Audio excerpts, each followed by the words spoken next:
Bon, après cette petite vidéo de la fuite que j'ai partiellement réglée, d'ailleurs je vais fermer la fenêtre. Bah voilà, j'ai aussi les problèmes de salubrité dans ce logement. Il faut savoir que quand je suis arrivée dans ce logement, il a été soi-disant rénové. Et en fait, à ce qui paraît, les anciens locataires d'avant et le logement même en question étaient remplis de cafards. C'était rempli de cafards. Et donc, quand je suis arrivée ici, j'avais ici là, entre, je sais pas si vous voyez, entre le mur et mon meuble d'évier, c'était tout noir en fait. Et c'était rempli d'œufs de cafards. Là, sur la paroi du mur et du meuble, c'était rempli de cafards. Donc, on peut voir encore les saletés, en fait. Hein. J'ai aspergé de javel pendant de nombreux mois, histoire que ce soit assez désinfecté. Donc, il faut savoir que, bon... voilà, on est obligé de faire avec ce qu'on peut, hein, une pile pour garder le niveau de l'évier. Le joint qui s'est décollé que j'ai dû faire moi-même avec un truc rafistolé transparent parce que l'humidité passe. Faut savoir que quand je suis arrivée ici, ils ont vraiment fait le strict minimum quoi. L'appartement a été désaffecté mais pas vraiment quoi parce que attendez si je mets le flash, voilà ce qu'ils m'ont laissé derrière.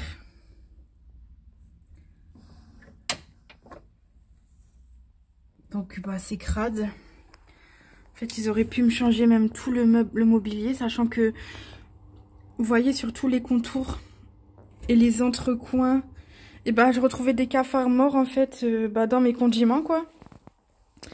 Qu'ils étaient là sérénité. Qu'ils étaient là sûrement depuis une éternité, donc je vous laisse imaginer quoi. C'est super agréable, sachant que je mets mon alimentation ici.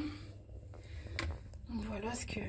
carrément des anciennes casseroles, je sais pas, des choses qui m'appartiennent pas, que j'ai pas envie de toucher parce qu'il y a sûrement des cadavres de cafards. Donc voilà, donc je suis là depuis 2019 et je peux vous dire à quel point j'ai pris soin de cet appartement, comme si c'était un appartement qui m'appartenait, comme si c'était un appartement neuf. Voilà, je fais le ménage quasiment tous les 2 jours. Parce que je suis dans un environnement qui est pas très propre, mes voisins sont sales. L'environnement est toxique et pollué. Je suis obligée de mettre aussi dans mes aérations, qui a d'ailleurs cassé après l'intervention d'une vérification d'un des hommes de chez notre logis. Le ressort a sauté à peine j'ai tiré sur la ficelle. Donc je suis obligée de mettre c'est des lingettes en fait, c'est des lingettes Swiffer qui filtrent en fait. Vous voyez comme c'est noir ? La lingette, normalement, elle est blanche comme autour. Et là, à l'intérieur, c'est noir. Ça filtre l'air, en fait, que je suis censée respirer à travers cette aération qui nous oblige de laisser déboucher. Alors que, ça m'empêche de respirer correctement parce que, avec l'humidité qui réside dans les plafonds et à cause de la pluie qui coule sur les toits et qui coule dans les canalisations de l'aération, ça pue le champignon. Je devais aussi supporter l'odeur de tabac nauséabonde de mes voisins parce que forcément le tabac, quand tes voisins en dessous fument et qu'ils n'ouvrent pas les fenêtres, tout remonte dans les aérations. Et comme je suis au dernier étage, c'est moi qui me mangeais toutes les mauvaises odeurs. Donc merci bien. Merci bien. Donc je suis obligée de boucher mes aérations pour respirer un air à peu près sain. Et j'ouvre souvent mes fenêtres, tous les jours en fait, parce que j'ai pas le choix. Quoi d'autre en fait? Ah oui, récemment j'ai trouvé un cafard ici dans le coin, alors que j'étais en train de faire le ménage. Et en fait, si vous voyez, j'ai mis du joint en silicone transparent parce qu'il y avait des petits trous dans les plinthes. Et c'est par là que le cafard sortait, parce que Dieu merci, j'en ai pas eu beaucoup.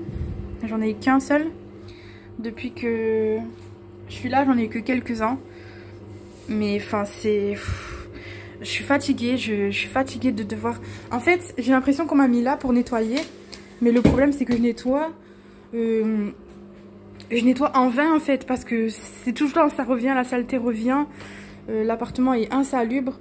Il faut savoir qu'au début, mes voisins ne faisaient que se plaindre parce qu'il y avait une fuite au niveau de ma salle de bain. Et qui sont venus 2 fois, dont une fois où ils ont essayé de m'utiliser pour escroquerie à l'assurance pour eux. Donc mon bac de douche a été refait, mais bon, ça fait des années qu'ils vivent là. Et vous voyez la tache marron qui est au sol, bah c'est en dessous du lino en fait. Et ça part pas. J'ai beau laver avec du javel ou quoi, ça part pas. Parce que c'est incrusté dans le sol et que c'est insalubre. Quand je prends ma douche, les tuyaux goûtent. Et voilà, ça fait des traces marron, je sais pas pourquoi. Pourtant, vous voyez, j'ai tout le temps mes fenêtres ouvertes, hein, histoire que ça aère, quoi. Et qu'il n'y ait pas trop d'humidité, parce que je pense que sinon, j'aurais des graves problèmes de santé. Sachant qu'il n'y a pas longtemps, il y avait une odeur de champignons dans ma buanderie, là où je fais mon linge. Et ça provenait de je ne sais où, des canalisations.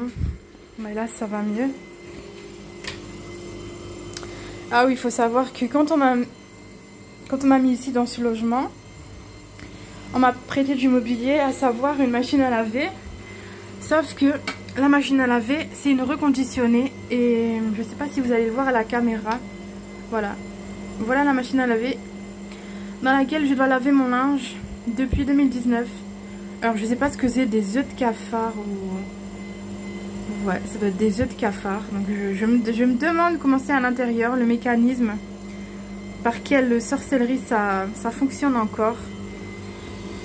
Enfin bref. Je suis censée accepter tout ça et ne pas me plaindre, sauf que là c'en est trop. Je m'esquinte la santé à faire le ménage. Ensuite on va m'accuser de maniaco-dépressive. Alors que, bah, en fait, tout simplement, je nettoie la merde de mes voisins, vu qu'ici, je suis la seule qui entretient son logement correctement et que la plupart de mes voisins sont sales, puent et fument. Et d'ailleurs, même quand ils passent devant chez moi, ça ramène des saletés, donc je suis obligée de faire le ménage devant chez moi. Et d'ailleurs, ça les dérange, hein. Ils râlent quand je fais le ménage, ils soufflent, ils râlent, ils grognent. Donc, voilà. Voilà, j'ai reçu une menace d'expulsion il n'y a pas longtemps de la part des gens qui n'ont rien à voir avec moi, qui n'ont plus rien à voir avec moi. Nous ne sommes pas liés, mais ils persistent à ne pas m'accorder un logement décent, à faire en sorte que j'ai pas de déménagement rapidement. Et puis après ça, ils me menacent d'expulsion en me disant que je leur dois un loyer. Alors que cette association, ben... j'ai plus rien à voir avec eux parce qu'ils ont carrément dépassé les limites de mon intimité et de ma vie. Et qu'ici, nous sommes dans les locaux de notre logis, bailleur social. Et voilà, je suis ici chez moi depuis 2019 et je prends soin de cet appartement au mieux, au péril de ma santé et de mon bien-être. Parce que comme vous pouvez le constater, j'ai une superbe décoration, mais non, je ne me sens pas à l'aise dans cet appartement. Voilà, comme quoi, il ne faut pas s'arrêter au superficiel. Et à ce qu'on voit, ouais, clairement, j'ai besoin d'un nouveau logement. Je suis pas bien ici, je suis en dépression, j'en peux plus, je sors jamais de chez moi, sauf pour aller faire mes courses. Et quand je reviens, j'ai l'impression que soit on est rentré chez moi, soit des gens sont venus chez moi. Et je sens une mauvaise vibe en fait. Des mauvaises ondes toxiques, c'est comme si je sais pas, j'ai l'impression qu'ils rentrent chez moi, je sais pas... quelle sorte de voisin essaie de parler à des gens qui auraient la clé de chez moi ou qu'ils auraient des contacts avec des gens de l'association qui rentreraient chez moi quand je partirais. Enfin, bref. À savoir qu'il se passe des trucs chelous ici et que je ne me sens pas du tout en sécurité, que je ne suis pas du tout bien entourée de gens bienveillants. Mes voisins, je les déteste, ils me détestent, ils me rendent la vie impossible. Voilà, j'ai en face une voisine qui fume avec un mari qui fume. Avec son mari qui fume. À côté, c'est pareil. J'ai un voisin qui fume le cigare. Ça pénètre chez moi, forcément. En bas, c'est pareil. Au rez-de-chaussée, ils fument. Ils se mettent tous devant, ils fument. Là, dans le coin, on voit pas. Mais en bas, il y a des dames qui fument aussi. Et si vous voyez, ça fait comme un angle. Donc, eh ben, il faut savoir que le vent vient comme ça. Vous voyez, le voisin, là, il sort. Hop. Il sort, il vient fumer comme ça. Alors que je me suis déjà plaint, comme quoi que qu'avec le vent et l'air, la fumée, ça rentrait chez moi, quoi. Mais ils s'en battent les reins. Ils continuent d'ailleurs, ils s'en amusent. Donc voilà. Étant donné que la plupart de mes voisins sont des fumeurs, des crasseux, et que moi je suis la personne la plus propre d'ici, je me mange tout en fait. C'est comme si vous essayez de nettoyer un endroit sale, genre une cellule d'un endroit sale, bah c'est compliqué pour moi. Je m'épuise en fait. Et voilà, dans ma chambre c'est à peu près correct. Bah la salle de bain c'est fait. Voilà, donc je faisais cette petite vidéo non pas pour me plaindre, parce que comme vous voyez, j'ai pas l'air malheureuse. Chez moi c'est vraiment, c'est beau d'apparence, c'est bien décoré, c'est, enfin voilà quoi. Mais bon, il y a rien de luxueux, hein. Vous méprenez pas, il y a rien du tout de luxueux chez moi. Vous voyez, tous mes meubles en fait, c'est des meubles de récupération. Là, elle tient à peine. Le canapé, j'y suis quasiment jamais dessus. Je suis tout le temps dans mon lit la plupart du temps ou sur ma table. La table, c'est une table de récupération, pareil. Le meuble aussi, c'est un cache-misère, une nappe en gris de toile cirée. C'est un meuble en bois en dessous. Le lit, c'est à moi. C'est un lit que j'ai acheté récemment parce que j'avais un lit pourri qui ne tenait pas debout et qui, en fait, j'avais le sommier à ras le sol. Donc je dormais quasiment par terre, donc voilà.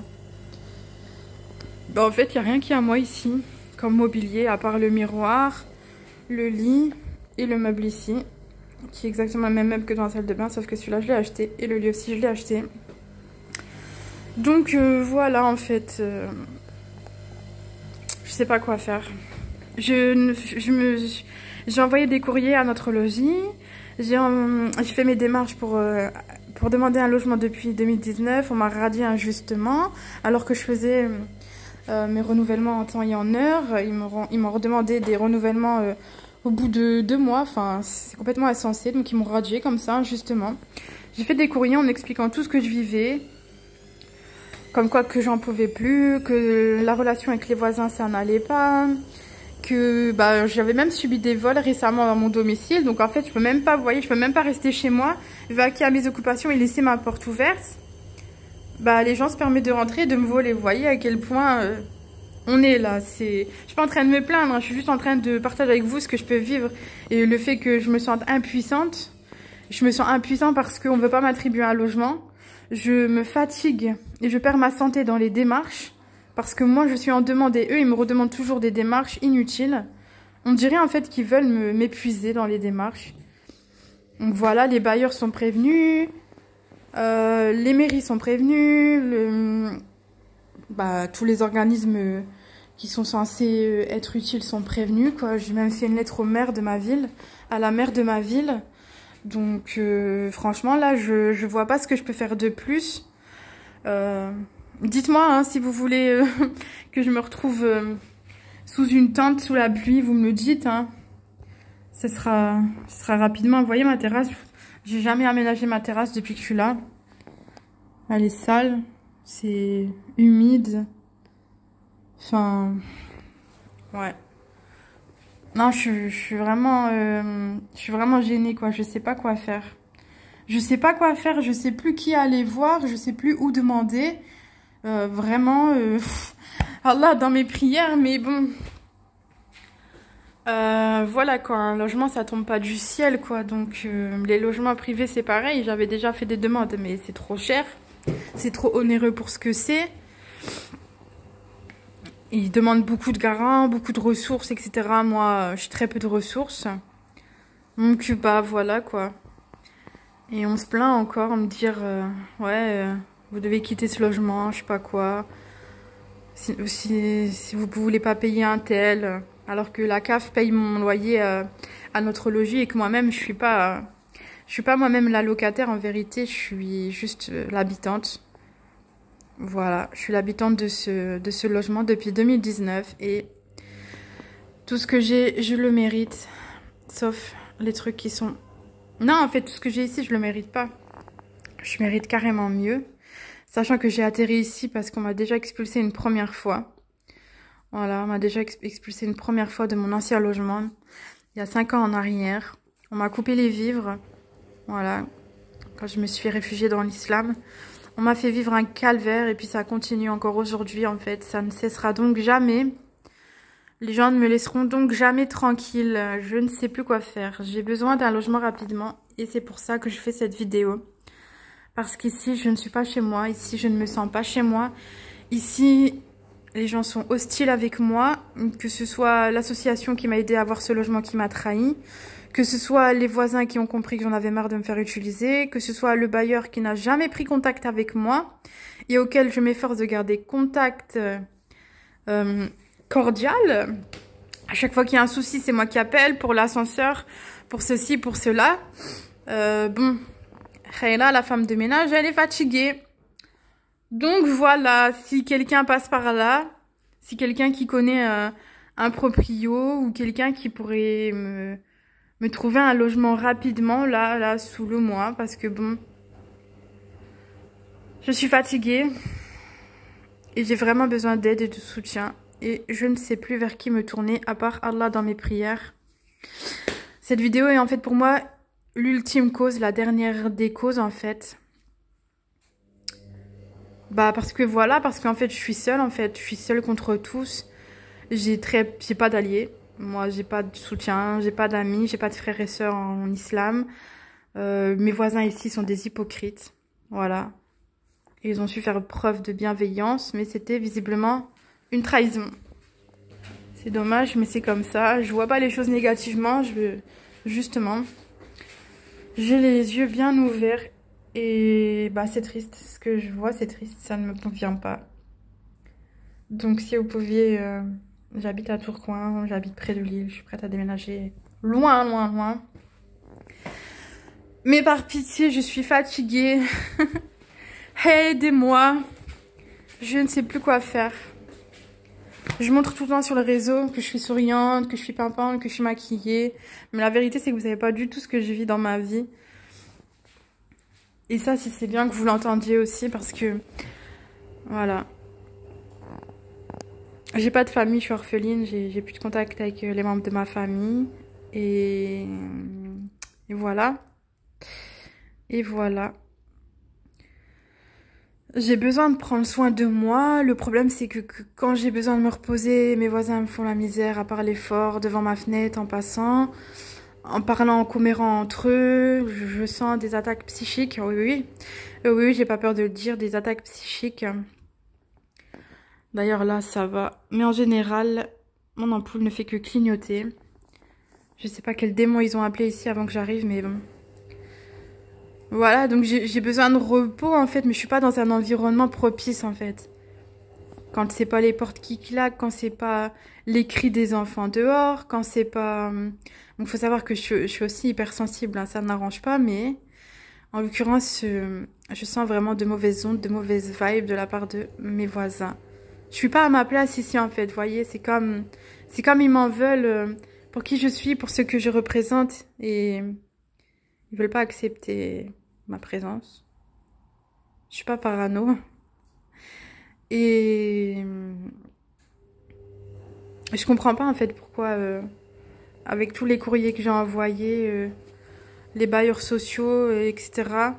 ne font pas en sorte de me reloger, sachant que on m'a accordé la priorité, enfin plus maintenant vu que j'ai été radiée et que j'ai dû refaire une demande, mais on m'a accordé un soutien financier, c'est-à-dire si je retrouve un logement, vous voyez, ils se sont engagés avec un certificat FSL de m'aider quoi, à me reloger, etc., à dépenser pour payer ma caution, mes premiers mois de loyer si j'ai des difficultés, etc. Mais le problème c'est j'ai vraiment l'impression que c'est que du blabla, que c'est qu'une feuille et en fait tant qu'ils m'attribuent pas un logement, bah c'est pas du tout factuel en fait, ça ne vaut rien.